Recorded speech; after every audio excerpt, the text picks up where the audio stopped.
कभी और।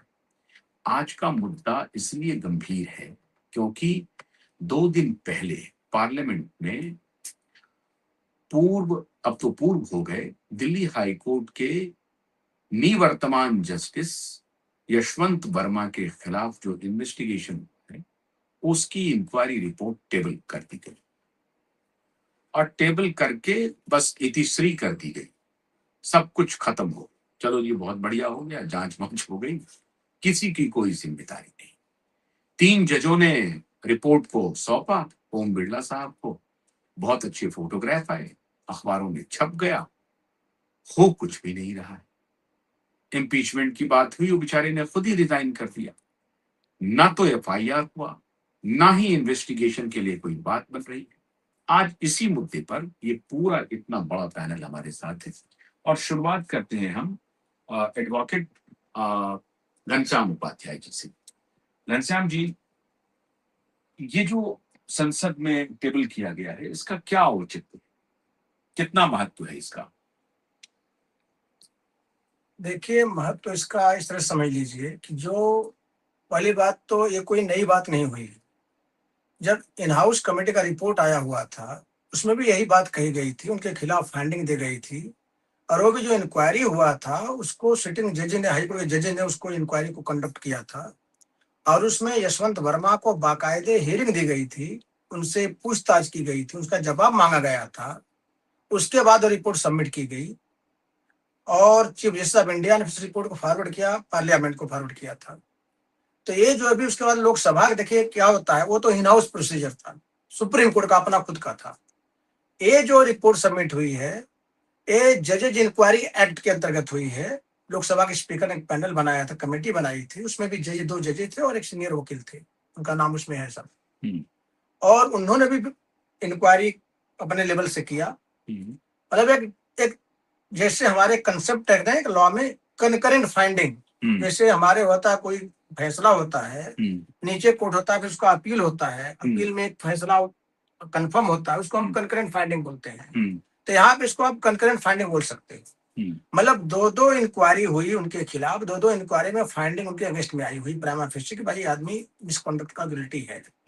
तो इससे ज्यादा और देश को क्या चाहिए, इन्वेस्टिगेटिंग एजेंसी को, सरकार को, सुप्रीम कोर्ट को क्या चाहिए? कोई ये सवाल नहीं पूछा कि एफआईआर अब क्यों नहीं हो रहा है? नहीं, क्या सीबीआई, क्या ईडी, इन्फोर्समेंट डायरेक्टरेट सिर्फ इस आधार पे कि अब तो पार्लियामेंट के द्वारा, मतलब ओम बिरला के द्वारा जो कॉन्स्टिट्यूट किया गया था कमेटी, उनके द्वारा और इन हाउस कमेटी, इन लोगों के फाइंडिंग्स में पता चल गया है कि ये गिल्टी पाए गए, तो क्या ये दोनों एजेंसी सुओ मोटो कुछ कर सकती है या डरी हुई है कि भाई हाई कोर्ट के जज हैं, पार्लियामेंट में मुद्दा चल रहा है, हम कैसे जाकर के इसको लेंगे? देखिए, कानून में ऐसा कोई प्रावधान नहीं है। ऑन द कॉन्ट्री, कानून उनके ऊपर ड्यूटी है उनकी, उनकी ड्यूटी बनती है। अगर नहीं करते हैं तो कानून में वो अपराधी बनते हैं। बहुत सारे प्रोविजन आईपीसी सीआरपीसी भी इसमें है, तो उनको तो करना चाहिए। उनकी उनकी सबसे महत्वपूर्ण ड्यूटी है। बता दूं आपको, एक बार सरकार कुछ करे, आम जनता कुछ करे, नहीं करे, तुम इन्वेस्टिगेटिंग एजेंसी, तुम्हारे संज्ञान में बात लाई गई है, प्रीमियर इंस्टीट्यूट हो, करेक्ट, तुमको सुओ मोटो करना चाहिए। और जहां तक सवाल है कि कोई डर का, देखिए एक उसमें लीगल हर्डल था जब वो सिटिंग जज थे। तो के वीरास्वामी का जजमेंट सुप्रीम कोर्ट का है, जहां पे गाइडलाइंस दी गई है, सुप्रीम कोर्ट ने एक अपने लिए कवच बना लिया है हायर जुडिशरी के लिए कि भाई कोई भी एफआईआर सिटिंग जज के खिलाफ अगर चीफ जस्टिस ऑफ इंडिया के परमिशन के नहीं होगा। लेकिन जहां तक यशवंत वर्मा का सवाल है, आज के डेट में जब ये सब फाइंडिंग आई हुई है, फिलहाल भी कल की बात मैं कर रहा हूँ, आज की बात कर रहा हूँ, तो ऑलरेडी रिजाइन कर चुके हैं। तो उनके लिए वो गाइडलाइंस, जो एम्बार्गो है, जो वो एक बार है, वो भी एप्लीकेबल नहीं होगा। अब एकदम लाइक कॉमन मैन उनका इन्वेस्टिगेशन, इंट्रोगेशन हो सकता है। और आप ये देखिए, विडंबना देखिए कि चलो सब कुछ हुआ, लेकिन रिजल्ट क्या हुआ बता दूं आपको। अल्टीमेट रिजल्ट क्या हुआ, वो आदमी पनिश किया गया उसको। देखिए, 2 तरह का पनिशमेंट है लॉ में। एक तो है कि इसे जजेस के लिए इम्पीचमेंट है। इम्पीचमेंट होता है तो उनका जो रिटायरमेंट का बेनिफिट है, उससे उनको वंचित के रखा जाता। एक स्टिग्मा भी उनके ऊपर होता, वो आदमी रिजाइन करके उसको स्किप कर गया। दूसरा है कि इन्वेस्टिगेशन बाय इन्वेस्टिगेटिंग एजेंसी, उसमें अरेस्ट, धर पकड़, पूछताछ सब कुछ होता है। और इस केस को आप यशवंत वर्मा तक मत देखिए, आप इन्वेस्टिगेशन अगर होगा, prime investigating agency custodial interrogation करेगी, सब कुछ निकालेगी, तो ये पैसा इतना आया था, कहाँ से आया था, इसमें और कौन कौन लोग इसमें इन्वॉल्व हैं, समझा करिए। अगर जुडिशियल, अगर हाई कोर्ट जज के घर से पैसा मिला हुआ है, कल्पना करिए कितने मैटर में उसने क्या लफड़े के साथ अन्याय हुआ होगा, कितनों के साथ कत्लेआम हुआ होगा मैटर का, उसके कितनों का इसमें भाग्य बदला होगा, कितनों का घर परिवार लूट गया होगा, बहुत कुछ हुआ होगा, बहुत कुछ हुआ होगा। और इसमें कितनी बड़ी हस्तियां इसमें शामिल, देखिए इस तरह लेवल का जो करप्शन होता है, कोई सिंगल आदमी इन्वॉल्व नहीं होता है। अब इसमें नीलेश जी, अब आपके पास आ रहे हैं, जो इन्वेस्टिगेशन में पता चली है कि एंट्री रूम से 8 बाय 10 फीट का है, उसमें एंट्री रूम से लेकर के आखिर तक 500 के नोट के बंडल्स पाए गए, ये जांच हो गई। अब उसमें जज कह रहे हैं कि मुझे कोई बात जानकारी नहीं, तो क्या ये उनका डिफेंस है? उनको रिलीफ मिल सकता, हो सकता है कॉन्स्पिरेसी हुई हो सकता है उनको फंसाया गया हो, तो ये कब पता चलेगा कि कॉन्स्पिरेसी हुई या नहीं हुई? मैं इसलिए अभी अरुण बाबू के बाद में आऊंगा, क्योंकि मैं लीगल पॉइंट्स ले लूं, फिर मैं पॉलिटिकल इसमें जाता हूं। नीलेश जी बताएं। देखिए, बहुत आपने क्या बोलते हैं उसको, क्रूशियल पॉइंट पूछा है। अगर वो पैसा यशवंत वर्मा जी का नहीं था, तो बहुत सिंपल तरीका था उनको खुद का इनोसेंस प्रूव करने का। वो जाके एफआईआर रजिस्टर करते, मेरे घर में झूठ ये पैसा गलत तरीके से रख के मुझे फंसाने की कोशिश की गई। अगर वो सच हो, इन्वेस्टिगेशन हो जाता, सच अगर वो रहते तो वो दोषी पे कार्रवाई हो जाती, सारा जुडिशरी उनके साथ में खड़ा रहता, जुडिशरी ने फाइंडिंग दे दिया इनका क्रिमिनल मिसकंडक्ट है। आप तो यशवंत वर्मा के पास में कोई डिफेंस नहीं है अभी, और कोर्ट ने जब जो इनहाउस प्रोसीजर थी कमिटी, उन्होंने उनको गलत पाया करके तो जुडिशियल वर्क निकाल लिया ना, और वो ऑर्डर को उन्होंने चैलेंज नहीं किया। तीसरी बात, उन्होंने रेजिग्नेशन दे दिया। तो अब एज ऑन डेट ये आरोपी है ग्रॉस करप्शन के बोलो, या फिर miss appropriation of public money के बोलो, या होल्डिंग द अनअकाउंटेड मनी। तो मनी लॉन्ड्रिंग वाले ये सारे सेक्शन इन पे लागू होते हैं। अब देखिए, कॉमन मैन में बता रहा हूं, जो वकीलों में और कॉमन मैन में चर्चा है, अराउंड 200 करोड़ के आसपास का पैसा था। 200 करोड़? हाँ, 200 करोड़ के। तो आप केजरीवाल जी को राम मंदिर में पता चल जाता है 200 करोड़, इसमें राम क्यों नहीं बोल रहे हैं कुछ? नहीं, कैसा है, केजरीवाल जी ने कुछ नहीं, लेकिन आपको ना जो कॉन्स्टिट्यूशन मार्केट में मिल रहा है ना, वो थोड़ा आधा कॉन्स्टिट्यूशन है। एक हमारा एक सीक्रेट कॉन्स्टिट्यूशन है। सीक्रेट कॉन्स्टिट्यूशन में ऐसा लिखा हुआ है, जजेस देश भेज दे, जजेस करप्शन कर ले, जजेस कुछ भी फोर्जरी ऑफ रिकॉर्ड कर ले, तो जजेस को खिलाफ में बोलोगे तो आप उस किंग के खिलाफ, ऑल माइटी के खिलाफ।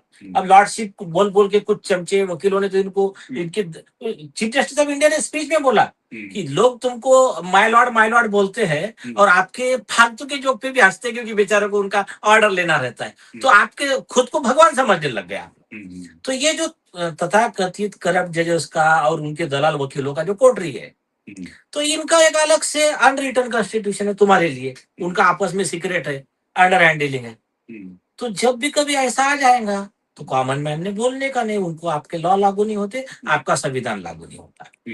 तो या तो फिर वो ओरिजिनल संविधान सरकार लोगों को पता है, या तो उसका पालन नहीं हुआ, इनके ऊपर कार्रवाई। आप कह रहे हैं कि जस्टिस यशवंत, आपको जस्टिस कहना ठीक नहीं है, जस्टिस चोर यशवंत वर्मा। मेरे वर्ड लिखिए, चोर यशवंत वर्मा, जो चोर भ्रष्टाचारी, और 200 करोड़ का हिसाब दे। जब लोग कह रहे हैं, सब तरफ से रिपोर्ट आ रही है 200 करोड़ प्लस, आप उसमें ये भी रिपोर्ट आ रही है कि ये पैसा एक सुप्रीम कोर्ट के जज का था, और वो जज केंद्र के एक बहुत बड़े मिनिस्टर के मित्र है। तो इसका खुलासा करे ना, लोगों के मन का डाउट दूर करे, नहीं तो फिर से जंतर मंतर शुरू हो जाएगा ना। इसके पहले क्या हुआ, आप कॉमन मैन की बात सुनी नहीं रहे, गरीबों की बात सुनी नहीं रहे, जो कॉमन मैन प्रॉब्लम फेस कर रहा है उसका सुनी नहीं रहे। आप मैटर सीरियस है, आप है ये lawyer association, JNG lawyer association ने उस दिन घोषणा की, पूरा सारे न्यूज में आया, आपके क्यूआई पे भी घोषणा हुई पहली बार कि 5,000 वकीलों का बाइक और कार रैली बंबई से स्टार्ट होगा और पूरे देश भर में मुद्दे पे मेन ये मुद्दा और एडिशनल मुद्दा प्रोसिक्यूशन ऑफ जजेस का आप इस्तीफा मांगेंगे।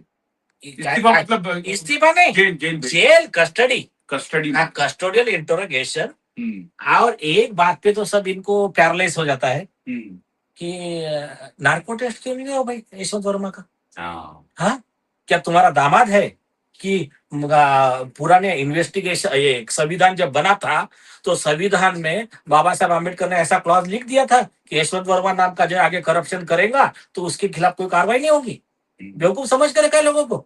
आपको एक सुप्रीम कोर्ट का जजमेंट बताता हूं मैं, जस्टिस कृष्ण अय्यर का, रघबीर सिंह का।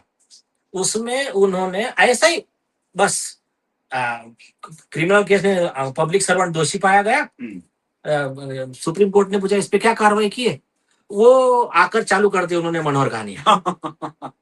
जस्टिस कृष्ण ने ऑर्डर में लिखा, अब्राहम लिंकन को कोट किया, उन्होंने कहा देखो you can not fool all of the people all of the time.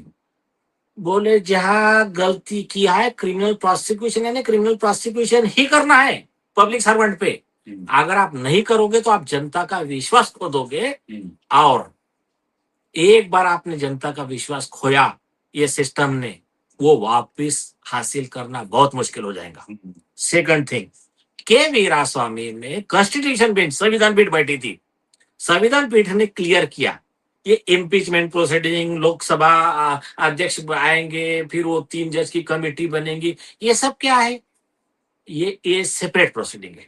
Kapil Sibal कह रहे थे कि नहीं हाईकोर्ट जज सुप्रीम कोर्ट के खिलाफ इतना ही होगा, कॉन्स्टिट्यूशन बेंच ने कहा नहीं, ये संविधान में नो प्रोटेक्शन टू द जजेस अप टू चीफ जस्टिस